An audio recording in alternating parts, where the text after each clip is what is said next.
Sophia Roma, I'm the director. Used and borrowed time. It was an Amtrak ride that I took with my grandmother, my beloved grandmother, and there was a chef there, impeccable chef, lovely collard greens, lamb chops, and he told us this lamentable tale about his cousin who was a civil rights advocate and a poet, an African-American young man who was in love with a Jewish blind girl, and they were caught by a white supremacist family, tortured, mutilated, and everything that happened after that. STEADROY is a young man from rural Alabama. It takes place in the 60s, and STEADROY is in love with a young, I guess visually impaired young lady, and she just so happens to be a Caucasian young lady, and of course the story takes place in the 60s. This young man, he found love with her, and unfortunately he had to like choose between love and his family and I guess morals. Some of the challenging aspects of this part of STEADROY was of course just trying to take yourself to a time that was clearly uncomfortable for people in my community, and as well as trying to create a character out of someone else's writings. So just building STEADROY himself was pretty challenging. My name is Marshall Bonney and I play Weldon Johnson. My name is Maureen O'Connor and I'm Blanche Woods. And I'm Ox King and I play Chad McCord. Well, in the film I play Weldon Johnson, which is STEADROY's father.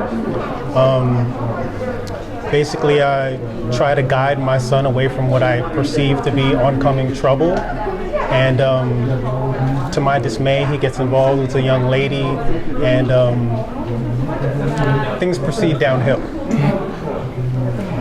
Blanche Woods is basically a tyrannical matriarch of a very racist family, and she and her brother Wade cause major problems for STEADROY Johnson, Weldon's son, and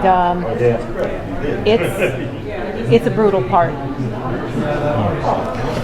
Chad plays a police officer who who's also a friend of STEADROY's, who's helping him look for his son who's mixed up in with this young girl and such, and he's hearing a lot of things about his involvement, and he wants to make sure that he's okay, and we're going on the prowl for him so we can make sure he's okay.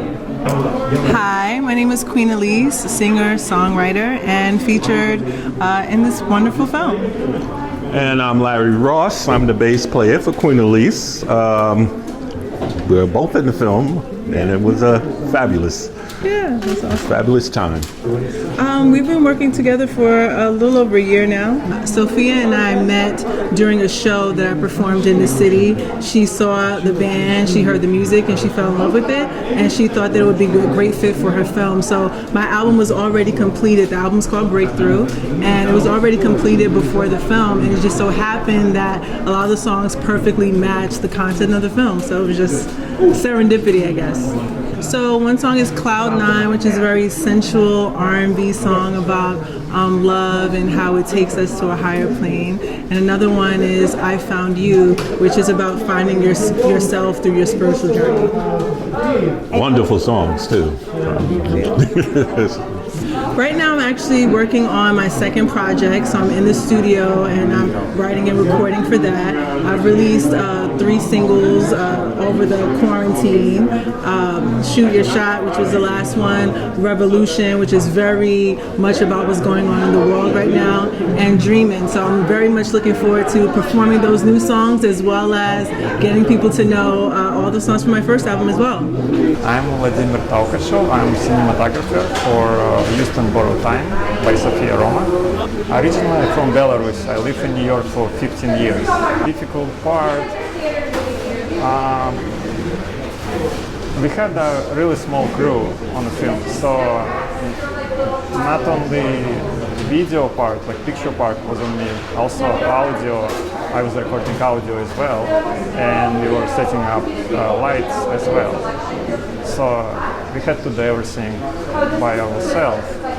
we had no like gaffer, no audio person, like dedicated audio person. Also, it was very harsh weather conditions because we shot biggest part of it in winter, so it was really cold outside. And yeah, everything else was fine. At the beginning, when I got a call from Renee, we spoke about a short film, and I suggested to make it under 20 minutes, so festival will accept it more easy than the longer than 20 minutes. And we met, we started filming, and after that we like had a break, and Sophia sat down and wrote everything else, other 3 hours of the film. So we ended up filming for 20 days, so it like became like a double feature. I've done quite a lot of films, and I'm mostly like documentary, like specific to documentary cinematographer, but I have done some fiction films, and also I'm a drone pilot.